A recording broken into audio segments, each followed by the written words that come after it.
which are known as subharmonic functions. So what is a subharmonic function? And the idea to define the subharmonic function is the mean value property. क्योंकि as we have seen कि किसी भी simply connected domain के ऊपर I just not only on a simply connected domain we have seen that U is harmonic if and only if U satisfies the mean value property. That is to say that the value of U at some point is average of the U with center that point d theta upon 2 pi, and for some epsilon positive and R is any number lying between 0 and epsilon. And now what we are going to do, we are going to replace this equality in this mean value property by less than or equal to, so that will be a more general class of function that will be known as a subharmonic functions. So let us begin. Let D be a domain, and U be a function, but see, be careful, this is a function defined from closed interval minus infinity. From one side it is closed up to infinity. So here we are allowing U to take the value minus infinity as well. We are not allowing it to take the infinity, but we are allowing it to take the minus infinity. So, and yet this be continuous function, this be continuous, then we say that U is subharmonic. U is subharmonic if for each value, if for each point Z0 in D, U satisfies the mean value inequality, जिसको mean value property की जगह I will call it as mean value inequality. Mean value inequality. And what is the mean value inequality? Mean value inequality is that value of the function at the center at Z0 is less than or equal to its mean value on some circle of radius R. This is on right hand side, this is the mean value of this function on a circle of radius R, and here it has to be less than, हो सकता है equality ना hold करे, 2 pi for 0 less than R less than epsilon, and where epsilon is some number, where epsilon positive is such that the disk Z0 epsilon jamu exists in such exists, and this is the some number which must exist, or it is not कि जरूरी नहीं कि हर एक disk के लिए ये हो जाएगा. We will see. Exists such that this disk is a part of the domain T. So this is just the definition of subharmonic function. But नई चीज इसमें क्या कि here we are allowing it might take the value minus infinity as well, whereas this cannot happen in case of harmonic functions. Harmonic functions are strictly real valued. We can say that the subharmonic function is extended real valued function. Now you see, if let me put them as remarks. If value of U at Z0 is minus infinity, then clearly you will see this inequality. Let me write this inequality as 1, so that again I will be referring it to inequality 1. If uz is equal to minus infinity, then clearly since minus infinity is smallest among all, so this in that case this what you say, This mean value inequality will trivially hold for in any situation whenever you whatever disk you take, because uz is going to be minus infinity, तो बाकी कुछ भी mean value आएगी तो वो minus infinity at least आएगी, उसके उससे beyond तो वो जाएगी नहीं. So this can be said that the inequality 1 automatically holds in this case. Automatically holds. And you can see that a difference between harmonic function and subharmonic function is besides अगर आप infinity को थोड़ा ignore करें minus infinity को, तो the only difference is of equality and inequality. Harmonic function में अगर आप you replace it with equality, so it is a harmonic function, otherwise it is a subharmonic function. And another thing that you might note is that harmonic function is subharmonic. Harmonic function is subharmonic. ठीक है, we will see कि इसका converse true नहीं है. You might get the examples where you will say that a subharmonic function need not be harmonic, or you can take a function. The simplest example है to say that subharmonic is not harmonic, कि आप ऐसा subharmonic function लो जो minus infinity भी value लेता हो, क्योंकि harmonic function finite values लेता हमेशा, तो वहां से आपके पास counter example बन जाएगी आपके पास क्या function which is subharmonic but not harmonic. So this remark 2 is also a kind of example where you can give lots of examples of subharmonic functions, because if you have lots of harmonic functions, you have lots of subharmonic functions. Let's move to get some example. And one of the examples, non-trivial example that we am going to get is from the functions, analytic functions. And it says that if f is analytic, then wherever it is analytic, I don't think we need to talk about the domain of analyticity at this time. Then it says the log of mod of f, this function is a subharmonic function. It's a subharmonic function. Okay, so now we have two situations. If we have a function, suppose this is the domain D where this function f is analytic, and I'm choosing some point z naught, and I have to, and this is clearly a continuous function, because mod f is continuous, log mod f is also continuous. But now you see that if f is a since f is analytic function, and it might have zeros also, and if f is zero, f has a zero at z naught, then you might see that log of mod of f at that point is equal to minus infinity also. Is it okay? So this is the counter example. This example will work as a counter example to the fact that a subharmonic function need not be harmonic. So this will clearly imply that this function is not harmonic function on this domain D where fz has zeros. So this is the situation, and in that case, the mean value inequality holds automatically as stated in the remark.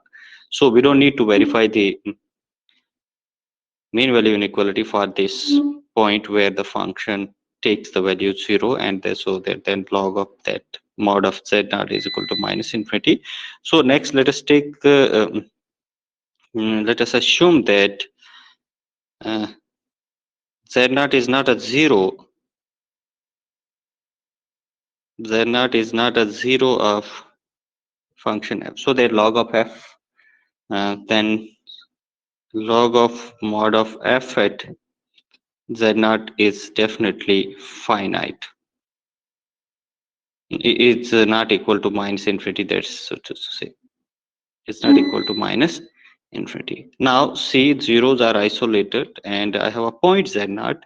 So I can draw a disk using the fact that zeros are isolated. I can draw a disk around z naught in such a way, let this disk of radius of this disk be epsilon, and so that this disk doesn't contain any zero of the function f, and that will make sure that the log mod f is finite in this function. So choose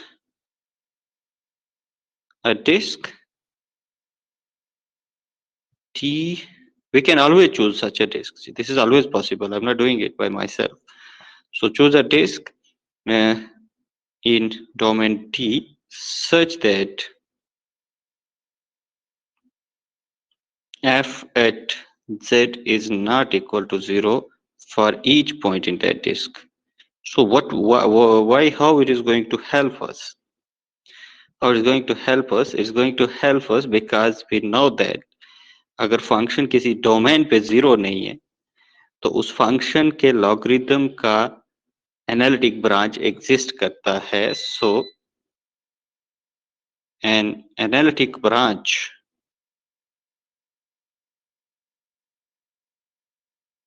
of log f exists on this disk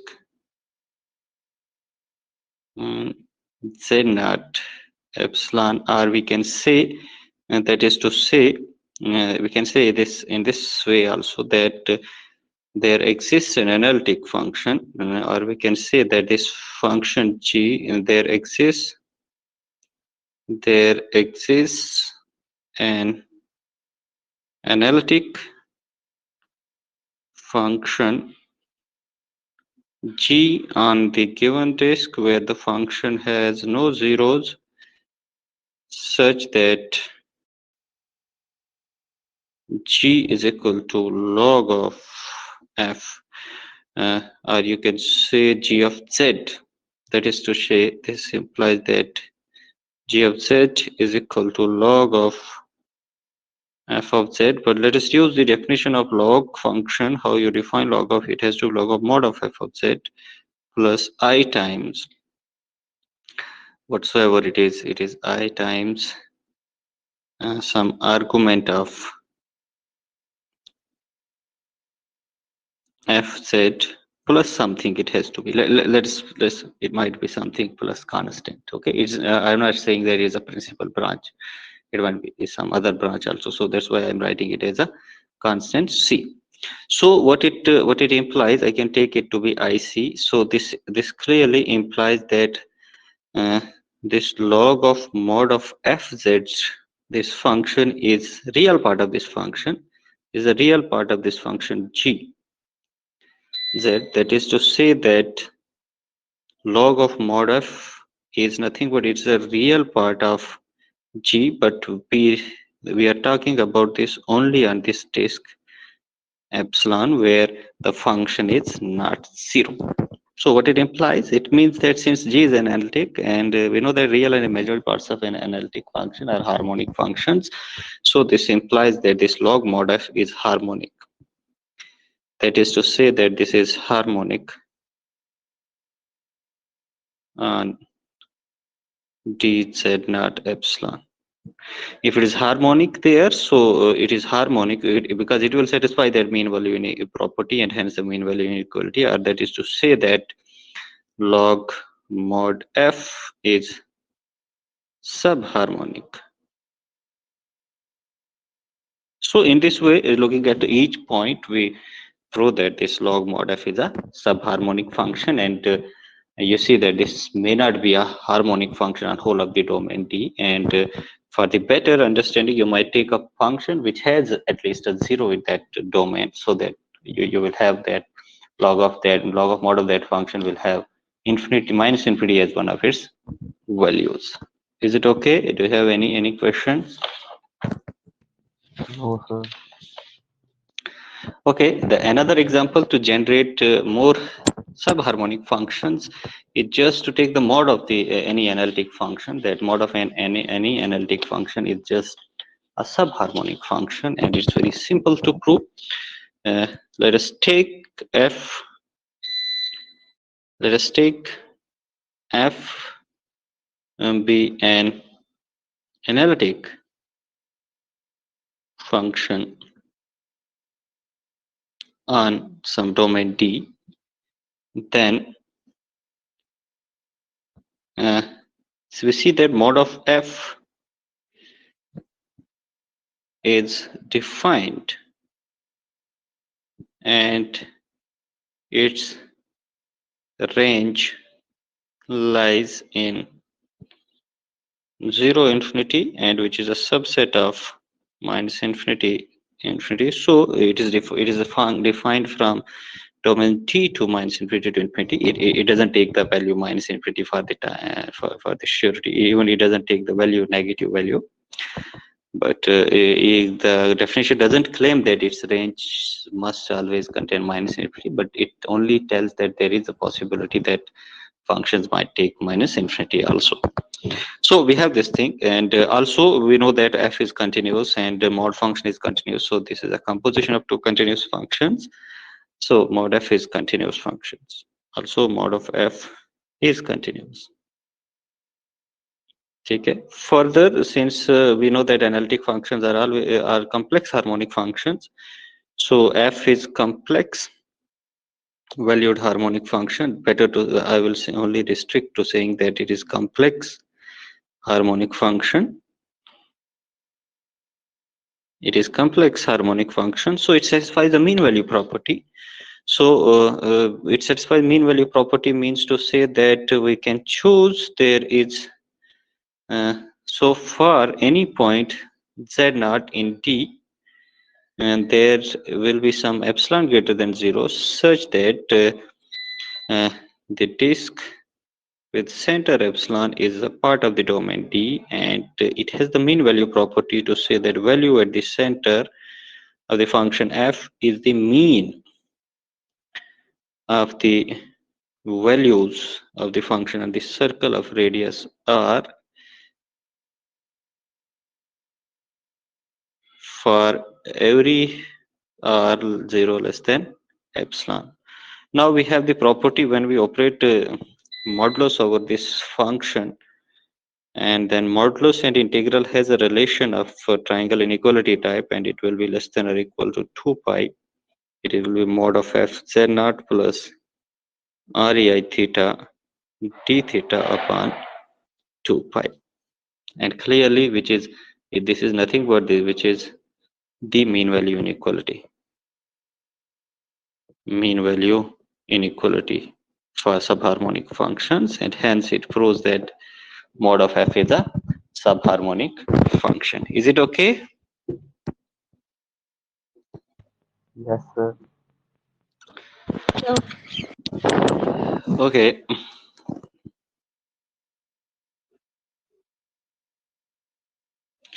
So there is a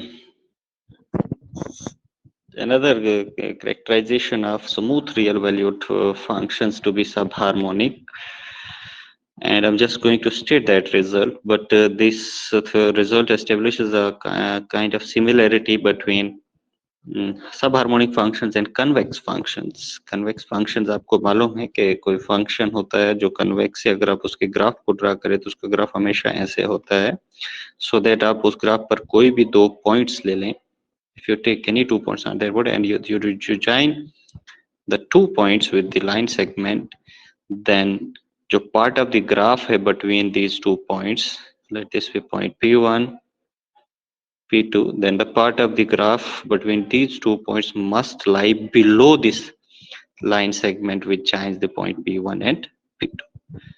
तो सब harmonic functions, तो उस case में क्या है, convex functions का एक criteria होता है कि कन्वेक्स फंक्शन एनालिटिक होता है अगर उसका डबल डेरिवेटिव जो है, उसका डबल डेरिवेटिव टेस्ट होता है अगर वो पॉजिटिव होता है, ग्रेटर देन इक्वल टू 0 है.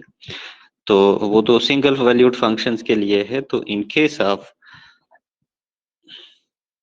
subharmonic functions, in case of functions with two variables, we have this theorem which characterizes such functions to be subharmonic. It says that a smooth real valued function, real valued, but यहाँ देखिएगा smooth मतलब it is differentiable, it is continuously differentiable. और real valued means we are discarding the possibility के function minus infinity ले रहा है, ठीक है, it's taking only real numbers. A smooth real valued function U is subharmonic if and only if its gradient is greater than or equal to 0. So this is the double square derivative के लिए आप इसका check कर सकते हैं, ठीक है. You don't need to worry, आप देख सकते हैं, ठीक है. So that's to say that del square u upon del x square plus del square, it is a Laplacian, it's not the gradient, it is a Laplacian. That is to say that del square u upon del x square plus del square u upon del y square is greater than or equal to 0. तो whereas for harmonic functions के लिए ये 0 होता है, ठीक है. तो you just skip this, क्योंकि इसके लिए proof के लिए there are techniques which I don't think are covered in our syllabus, so we are not going into the proof of this result, but we are going to do some important other properties of harmonic functions, like if we in case of harmonic functions, as you have seen that in case of harmonic functions,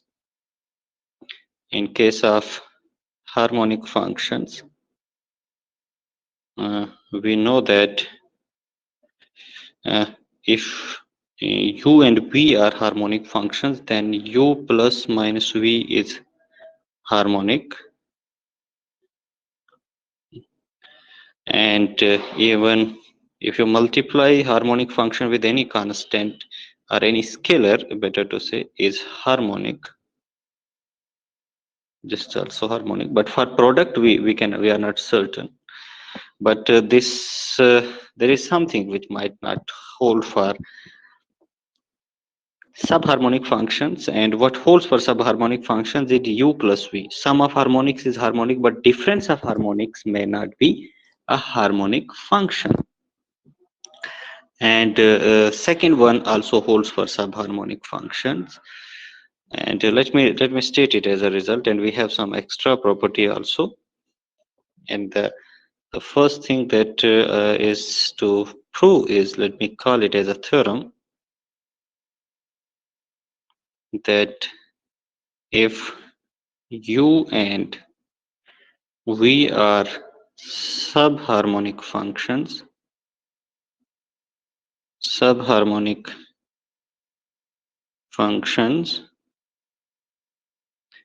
then 1 u plus v is subharmonic, and second is c dot u is subharmonic,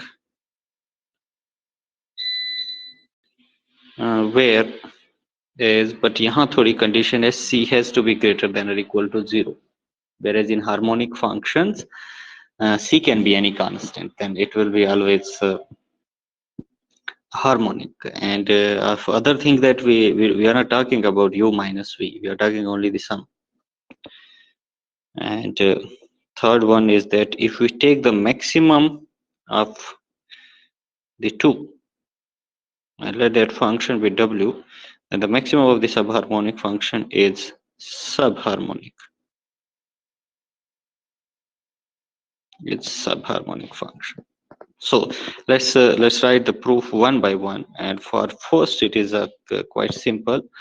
And continuity, I don't need to discuss the continuity of u plus v. As you know, the sum of continuous functions and scalar multiplication of continuous functions. Maximum of continuous functions is again a continuous function. So continuity of all these three functions is quite clear. And even though they are defined, u plus v is quite defined, and but provided the only thing is that we have to be very careful about, in case of u plus v, we might have the situation के क्योंकि एक point पे हो सकता है u z naught भी minus infinity u भी infinity ले रहा हो, v z naught भी माइनस इन्फिनिटी ले रहा हो. We have to be careful once we are talking about the sum of these two functions. हम ये avoid करेंगे, we have to avoid such situation कि जहाँ दोनों साथ में माइनस इन्फिनिटी ले रहे हैं. Otherwise you will have this situation minus infinity plus minus infinity.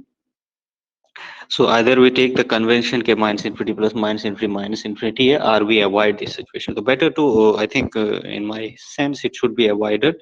And how we avoid it, we have to uh, keep in mind that whenever we are taking sum of two subharmonic functions, we have to keep in mind that sum is defined in such a way that if u z naught takes, if u is minus infinity at a certain point, then we need not to be minus infinity at that point, and the vice versa.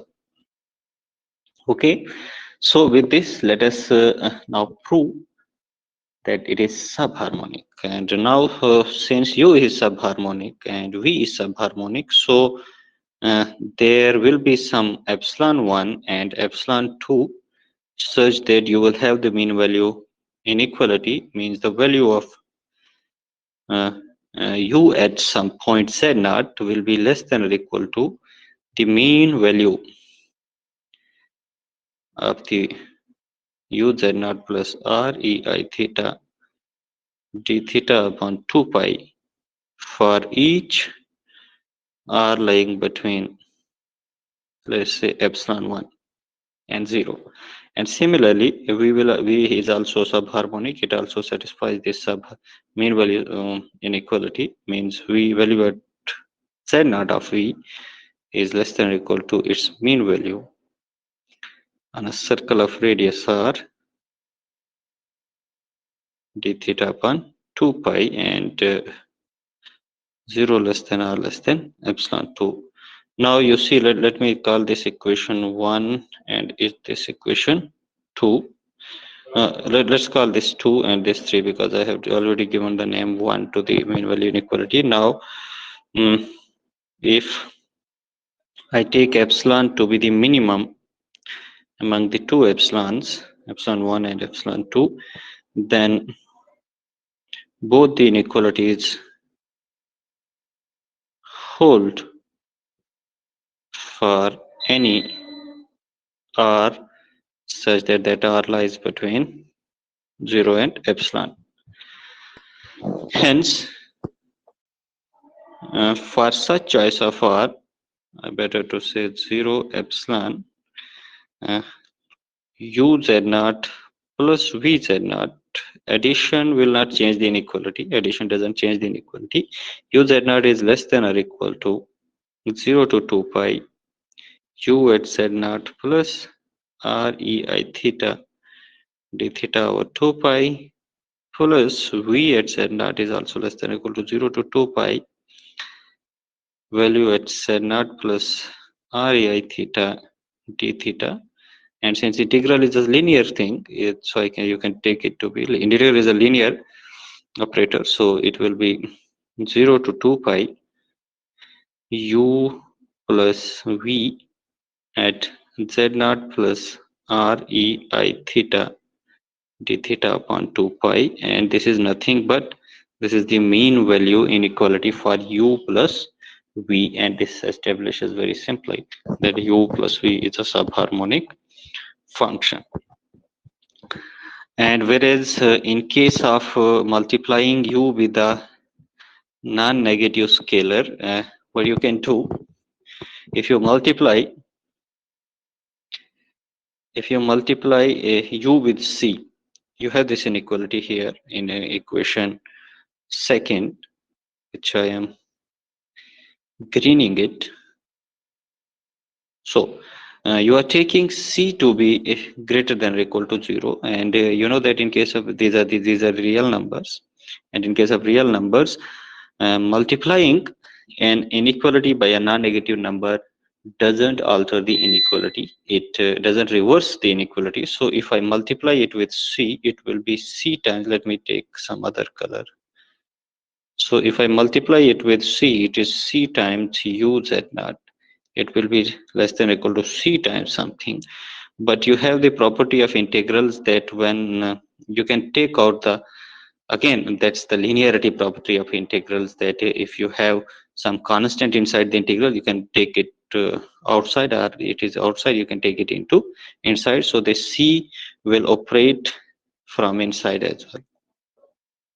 So this will be equal to c times u z naught, and this, then there is nothing but there is the mean value inequality for c dot u.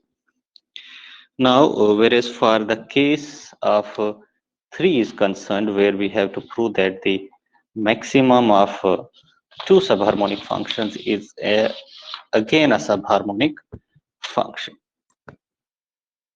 So we have this thing. Let us discuss third.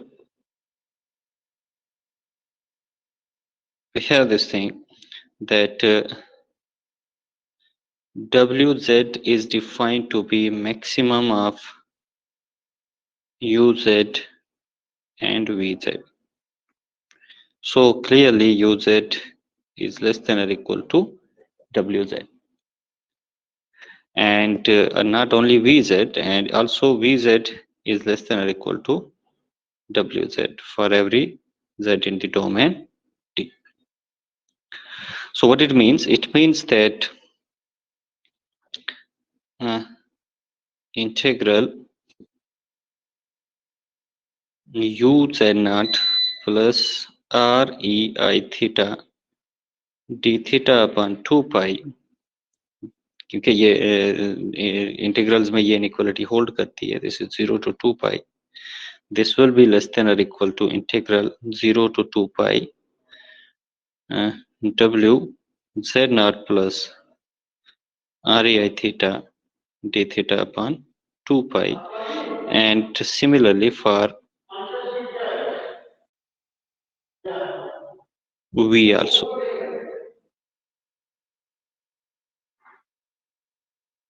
Is less than or equal to 0 to 2 pi w z naught plus r e I theta.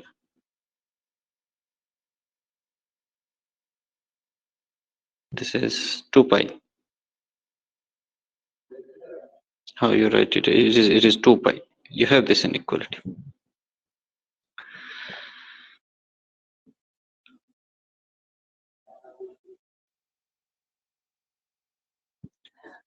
So we have this also. Also you see, also we have this number, how you're going to see.